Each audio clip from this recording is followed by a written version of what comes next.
Hi guys, James at Rampant Lion Reviews again for you today with another beer review. For this one, we are going to head down to Australia once again, and we're going to return to a brewery that's featured on the channel once before. Now, the last review that I did involving this brewery would have appeared on the channel back in 2014 or 2015 when I was actually in Australia, so it's a little bit crazy to think that it's been about 9 years at least since I had something from these guys. They're a very well established and very well respected brewery in their home state and across the whole of Australia, and the last beer I tried from them was a red ale, which I remember being pretty damn good. But the beer that we're going to have a look at today is a style that I very much enjoy, one that I haven't tried from these guys before, and also a style that's enjoying somewhat of a renewed popularity in recent times, which I'm obviously very happy about. So needless to say, I'm very curious to see what this beer is going to have in store for us. Hopefully it's another good beer. Hopefully it makes for an interesting review, and as always, I hope that you guys watching enjoy my take on this one as well.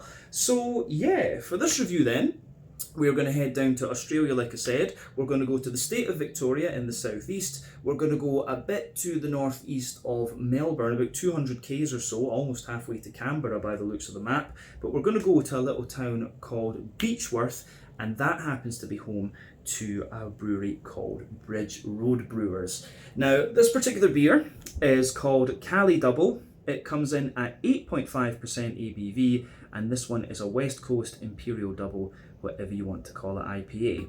Now, it actually says something quite interesting on the can here.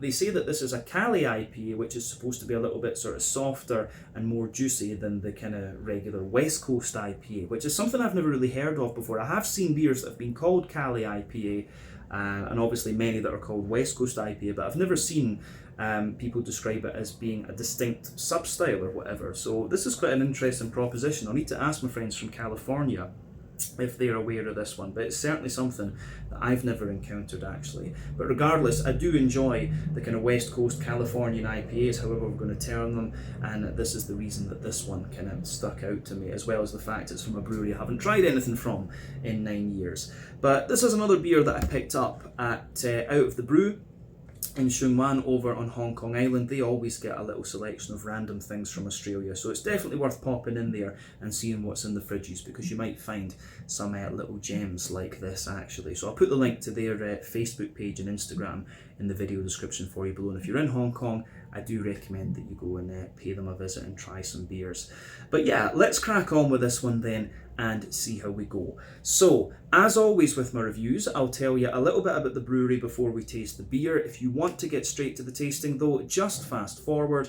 All the usual links can be found in the video description below. That's the brewery website, the link to my other reviews that I've done from Bridge Road Brewers before, and hopefully we can add more to that list at some point in the near future. I don't intend to leave it another 9 years at least before I review more of their beers. I would like to get a hold of them more readily. But yeah, there's all the usual social media down there. You can go into the channel homepage as well and search for beer based on the geography tagging system. So just go in there, use the little search bar, put in your hometown, state, county, province, whatever you like. If I reviewed beers from the area that you search for, they will pop up. Failing that though, you can check out the playlist of beers from different countries. You'll find this one in the Aussie playlist, along with a number of other things. That's being added to quite regularly, of course, because we get a good selection of Aussie beer here in Hong Kong, which I'm very happy about. But do make sure you check out the playlist of beers from other countries as well, because there are some very interesting things on the channel these days. But yeah, let's go on to my brewery notes then, and I'll tell you a wee bit about Bridge Road Brewers once again then. So, this brewery, as I've mentioned to you already, is based in the little town of Beechworth, which looks pretty nice from the pictures that I saw, and you find this about 200 kilometres to the kind of northeast-ish of Melbourne in Victoria in southeastern Australia. But the company was founded back in 2005 by Ben Kraus along with his wife Maria Frischmann. So prior to this, Ben had been travelling in Europe with the goal of learning to make wine, but along the way he ended up spending a lot of time on the ski slopes in Austria, and it was there that he met his wife Maria. So he also ended up working in a traditional microbrewery in Innsbruck, and so winemaking took a bit of a back seat, but soon the couple would return to Australia. So in 2005 they opened the brewery in Ben's dad's shed on Bridge Road in Beechworth, hence the name of the brewery, and this was just a very small operation with a 10 10 hectolitre kit. But within this very small space, they had a bar and a tasting room, and this proved to be very, very popular with the locals, and this brewery very quickly outgrew its first location. So yeah, the following year, in 2006, the brewery moved into their current home, and it's located in a 150-year-old coach house, which also serves as a pizzeria and beer garden. They're operating a 25 hectolitre brew kit there, and they can seat over 300 people in the restaurant. And they now have a second location in East Brunswick, which is one of the kind of outer suburbs of Melbourne, and there they have a second brewery and also another 300-seater restaurant, from what I understand. But like I said, over the years, these guys have become very well decorated and very respected throughout Victoria and wider Australia. I haven't seen their beers in too many other places, to be honest. This is the first time I've seen them outside of Australia, but it says on their website they're going to other places across Asia, which is great to hear. But as of September 2024, when I'm filming this review for you, these guys have produced around 420 different kinds of beer, according to Untappd, and that number will no doubt continue to increase as time goes on. But yeah, that's all the information I could really find about Bridge Road Brewers for the moment. There was quite a nice little history section on their website actually, which explained the story of the brewery. But these guys are fairly close to their 20th anniversary, which is pretty impressive. So you can probably consider these guys one of the kind of pioneers of the Australian craft beer scene. You know, the Australian craft beer scene, really it was Perth, from what I understand, where everything kind of started, and then Victoria was where it really started on the east coast, and then everywhere else is starting to kind of, or has caught up quite a lot over the last little while. But yeah, really interesting brewery, and definitely cool to return to these guys after such a long time. So yeah, if you want to learn more about Bridge Road Brewers, you can check out the brewery website, you can follow them on Facebook and Instagram to keep up to date with all the latest goings on, and you can check out the Rate Beer, Untappd and Beer Advocate pages to learn a little bit more about all the different beers that these guys have done.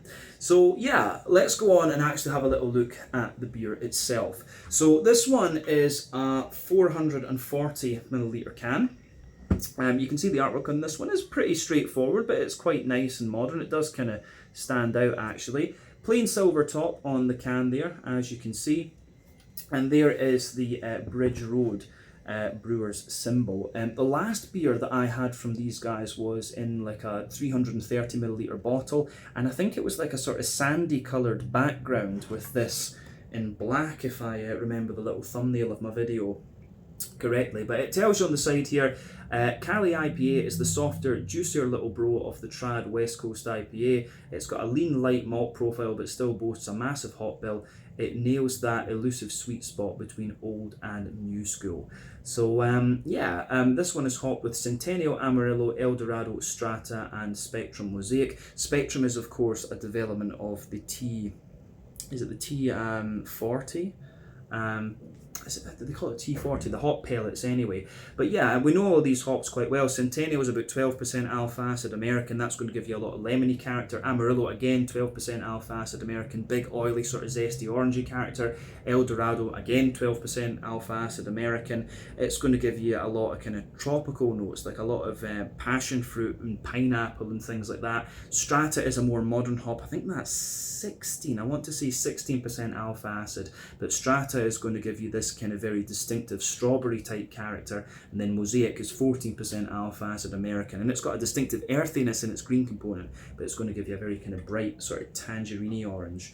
But yeah, this one looks pretty nice, very nicely presented, and of course the hop bill on it I think is very interesting too. So like I said, an 8.5% West Coast California, whatever you want to call it, IPA from Bridge Road Brewers in Beechworth, Victoria, Australia. Let's get this guy out into the glass then and see how we go.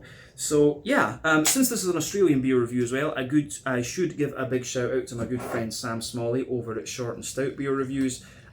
He's doing some very, very nice videos, and he's kind of getting his channel quite well established now, so do make sure you go over and show him some love, and hopefully you'll see him and I collaborate on something Australian at some point in the fairly near future. We need to see what we can make happen.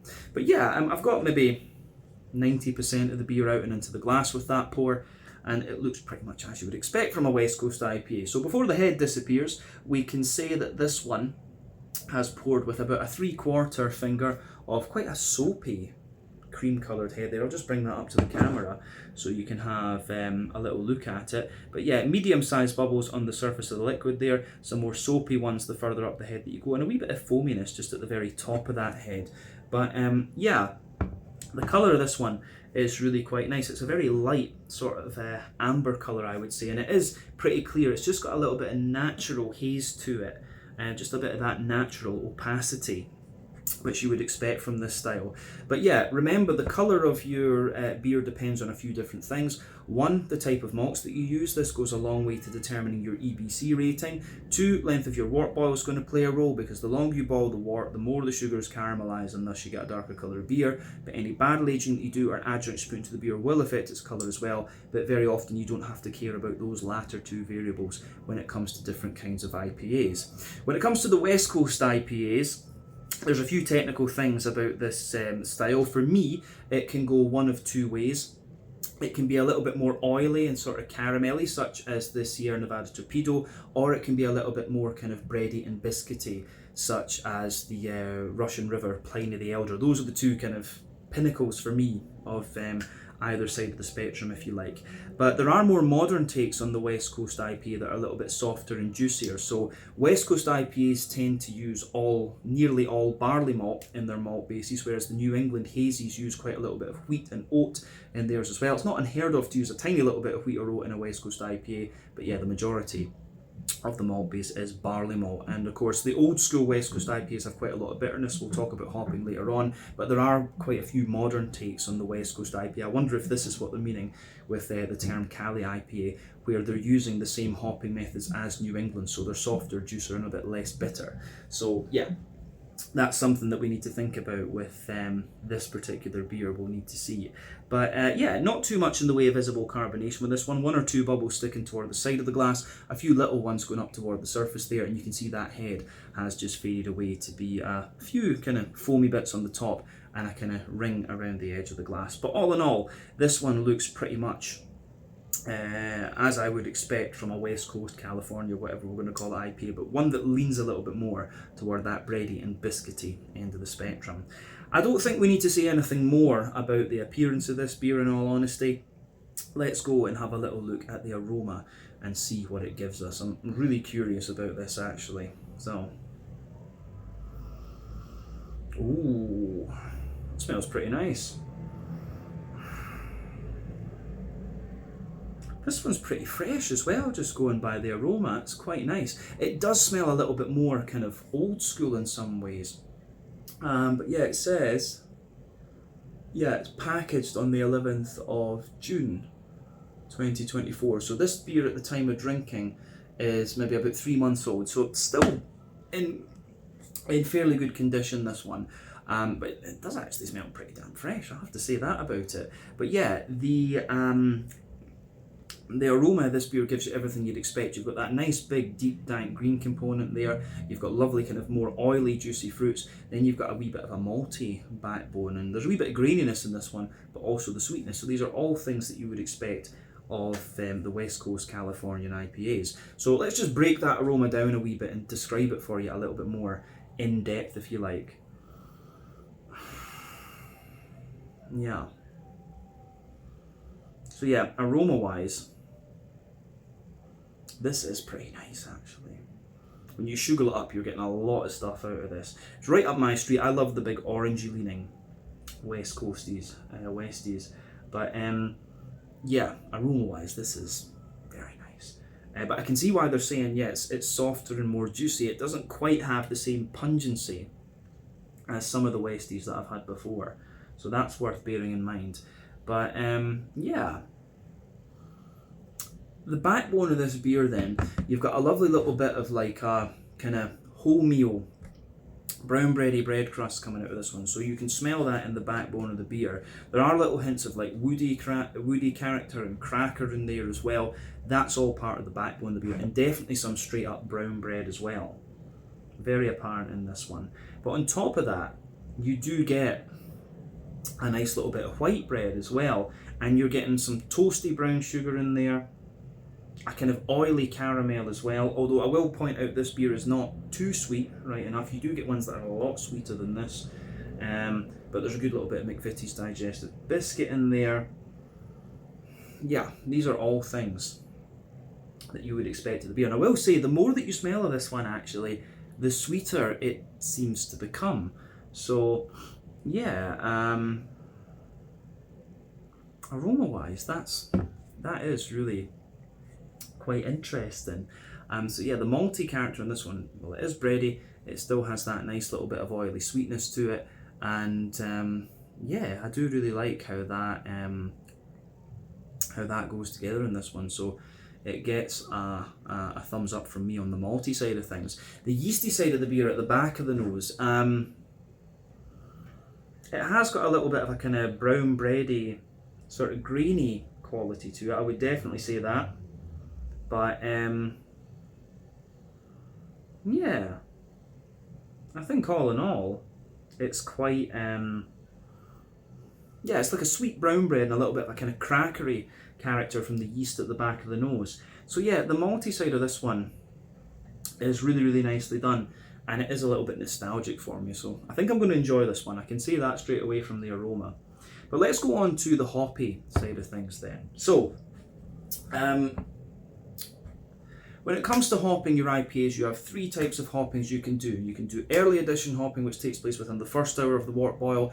That gives you the vast majority of your bitterness, and it gives you a deep, dank flavour and aroma in terms of green component. You've got late addition hopping, which takes place within the latter half hour of the wort boil normally. Wee bit of bitterness, mainly flavour and aroma, and it gives you a very bright green component. Dry hopping, which takes place after the wort boil is complete, and that's all about flavour and aroma. So, and it gives you a very bright green component once again.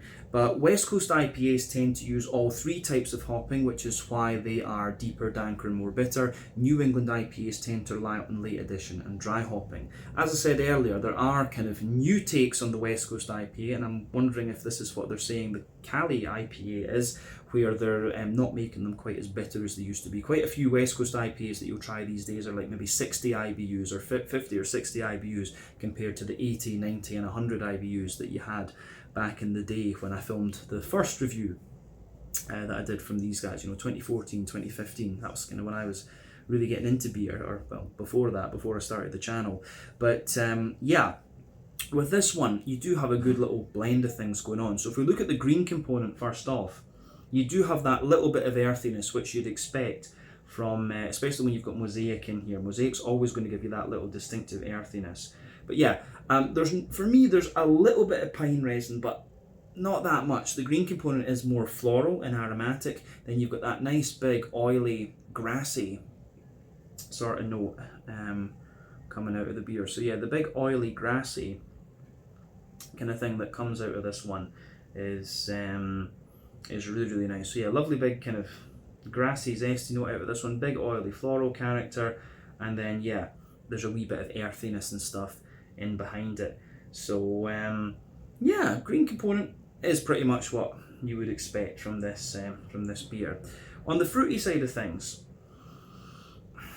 yeah, I mean, for me, this one really leans toward that kind of orangey end of the spectrum. I mean, the only really tropical hop that you have in this one would be the El Dorado. So I mean, you do get a little bit of like passion fruit and a bit of mango and maybe apricot out of this one, but those tropical notes really take a back seat to the other things that are going on. The Centennial is giving you a little bit of that distinctive lemony character at the front of the nose, and that's pushing the grassy characters of the beer. You've got the big orangey notes from the Amarillo and the Mosaic in this one for sure, and you can smell that kind of juicy strawberry, and like, Strata can also give you this kind of gooseberry, melony type note. That's definitely detectable in this one, I would say.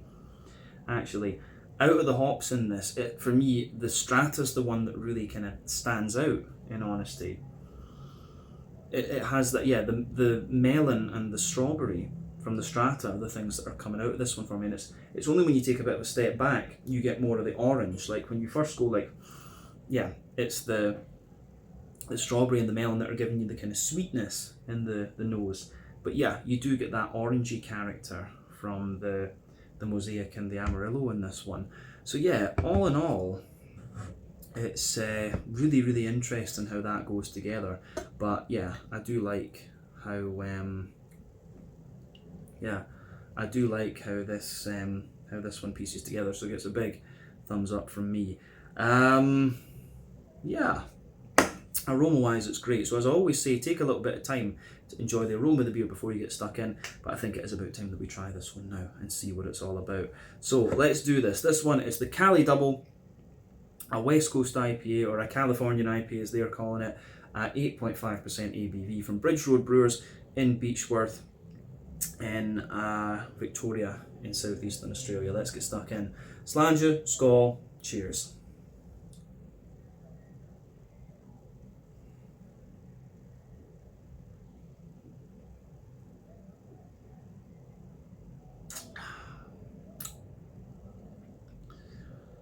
Yeah, that's pretty damn good. I can see what they're saying about it being a bit softer and more juicy actually. Yeah, I've never really thought about that before, so I'm wondering if some of the more, bready, biscuity West Coast IPAs, as I've described them, are this kind of Cali sub-style almost. Yeah, it's interesting stuff. I noticed that as well, obviously, they've not got any Australian hops in this one. You've got so many Australian hops these days as well. It would be interesting to see them use this kind of malt base and do it with the more modern Australian hops that have come out. Galaxy, obviously, is big these days. Enigma is one of my favourite Australian hops. What was the other new one that I saw recently? I forget. But yeah, this is really damn good actually, and if they're still producing stuff like this, I don't know if this is a kind of more recent release, if you like, but if they're still producing stuff like this after 20 years, it kind of goes to show you that just how good these guys are. It has that sort of Sierra Nevada level quality to it as well, which is nice. So yeah, very happy with this one. Happy with my purchase, even though it was a little bit more expensive. That is the only thing with some of these Aussie beers at out of the brew. They're brought over in very small quantities, so yeah, you pay a little bit more for them. But still, I like covering the Aussie beer scene, and the Aussie stuff is great. I've not, trying brews I've not encountered for ages is always awesome. But pardon me, great beer. It gives you everything you want from the style, the bit of sweetness, the breadiness, a little bit of bitterness, and then the fruity character as well. So let's do as we always do. We'll break the flavour down and describe it for you a wee bit more in depth. We'll start on the middle third of the palate as usual.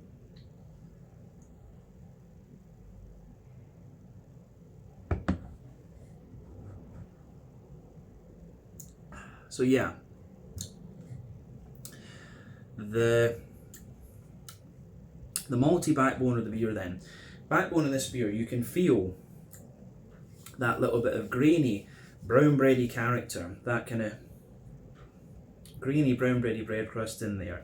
As you move further forward on that middle 3rd palate, you can feel there's a little teeny bit of woodiness there further forward.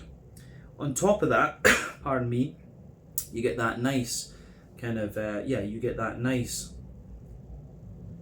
there's a bit of a kind of Jacob's cream crackery sort of thing going on. So yeah, brown bready bread crust, bit of wood, bit of cracker. Then above that you do have a layer of like grainy brown bread for sure.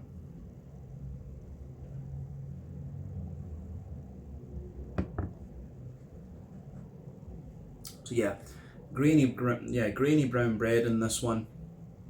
On top of that, you get what would I say? Yeah, on top of that, you start to get the white bready character, and you can feel the grainy brown bread actually. The layer gets a little bit taller the further into the aftertaste you go almost, but then yeah, you've got the white bready layer above that, which was a little bit more kind of smooth in a sense. The graininess that you get out of this beer actually reminds me a wee bit of like Maris Otter malt from England. I'd be curious to know whether they're using Australian malt varieties or whatever. But obviously, malt from different countries, grown in different places and treated in different ways, of course, is going to give you a whole different array of flavours and things. But yeah, for me, grainy brown bread underneath, a kind of softer white bready character on top of that, and then you start to get the kind of brown sugary side of the beer. So there's a little bit of like a toasty caramelly note sitting on top of the white bread. And then yeah, like in the middle of your palate you have this more oily, you've got this kind of oily circle in there, which is the boozy side of the beer, of course. So 8.5% ABV, you'd expect a little bit of that. But yeah, you've got a nice degree of sweetness with this one, and maybe just surrounding that circle there's a little bit of a kind of McVitie's digestive biscuity type flavour out of this.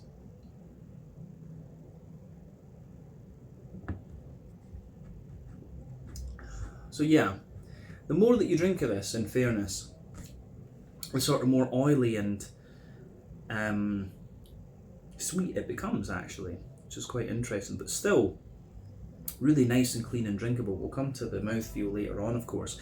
But I think we've said everything we really need to about that middle third of the palate then. So let's go to the back third of the palate. So I've often said sweeter flavours will come out further forward on the palate, more dry and bitter flavours will come out further back. But generally speaking, the back third of the palate is going to give you very similar flavours to the middle third of your palate, just at different intensities. But yeah, the border region between middle and back third of your palate, you've got that nice little bit of bready build up in there, the brown bread in the base, the white bread on top, and then there's almost like a little bit of kind of white bready bitiness in there. Is there maybe a wee bit of Pilsner malt in here or something like that?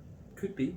But yeah, the back third of your palate, the base there, for me, you've got that kind of brown bready bread crust again, which feels a little bit kind of drier and more grainy. You've got the cracker sitting above that, then the brown bready layers there, which feels a little bit drier, of course, in flavour, but it's a little bit more taller and lighter and more airy. Then above that, you have the white bready layer in there, which again feels a little bit taller, lighter, drier and more airy. And then yeah, just creeping over the top of that malty side of things, you've got some of the more toasty brown sugary notes from the middle third of your palate there. Then above all of that, you get the yeasty side of the beer. So let's have a wee look at that yeasty side of things.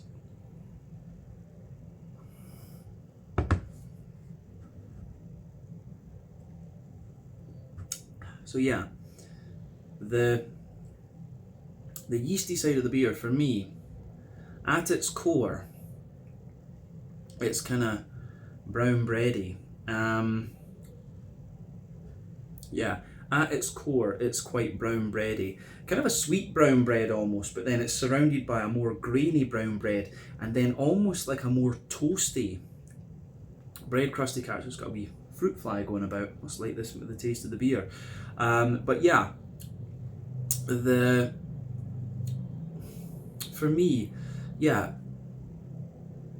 more sweet brown bread in the middle, very grainy brown bread around the edge, and then yeah, like a toasty bread crust, and all of that, as I say, sits on top of the back third of your palate for sure. So yeah, the yeasty character lingers there into the aftertaste, and you do get the sweetness from the other part of the malty character too. But definitely, yeah, back third of your palate, the flavour feels taller. Then as you move further forward into the middle third of your tongue, it just kind of condenses down and squashes together that little bit more, compresses down, I should probably say.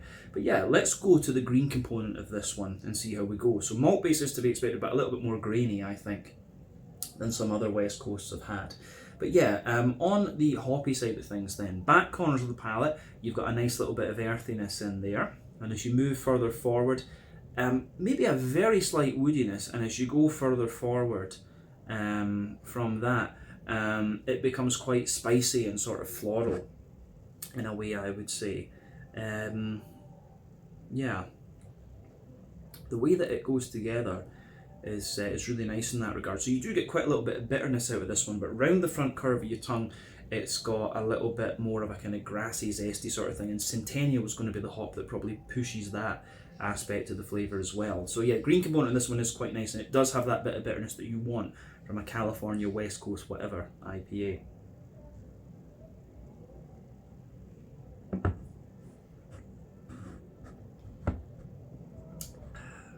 But yeah, that is good.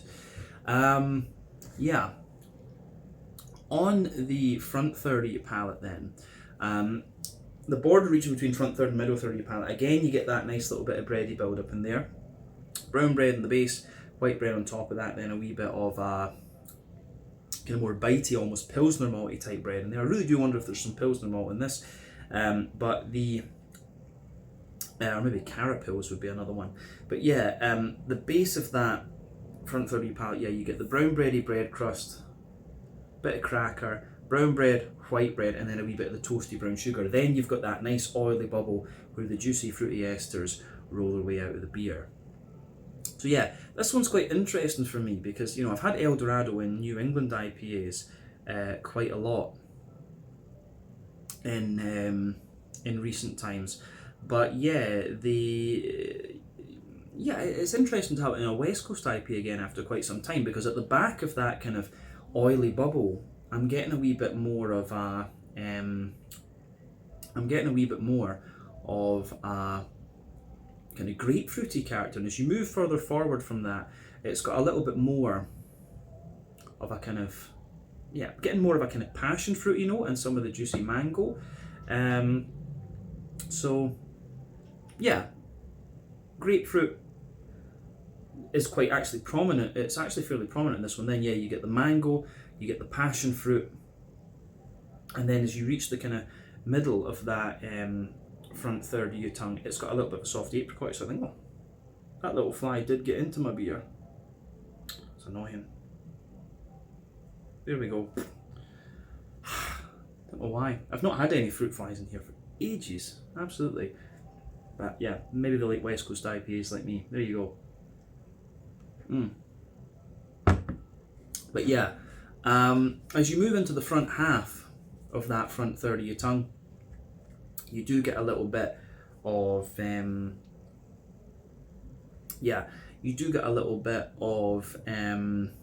I would say the kind of gooseberry melony type note from the strata in this one, and then the orangey notes in this one are there, but they take a wee bit of time to come out. You know, Amarillo and Mosaic are going to give you orangey characters there, so you can feel them coming out, but they're not quite as zesty as you'd expect. They get the melon underneath, and the juicy strawberry kind of sits on top of that, and you've got that quite distinct big lemony citrus right on the front tip of your tongue too. So yeah, the way the fruity character in this beer goes together is pretty interesting actually. I do like how that pieces together in this particular beer. So yeah, interesting stuff actually. Really interesting to see how all of that has pieced together. So gets a thumbs up from me. Yeah, I don't know if there's anything else we really need to say about the flavour of this beer. So I think we can round off with a wee quick look at the mouthfeel. So for me,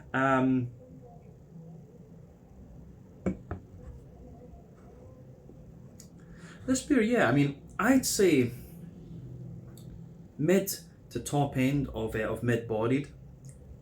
Carbonation is very smooth. It's got a lovely little bit of slickness to it, and it feels very, very clean, of course.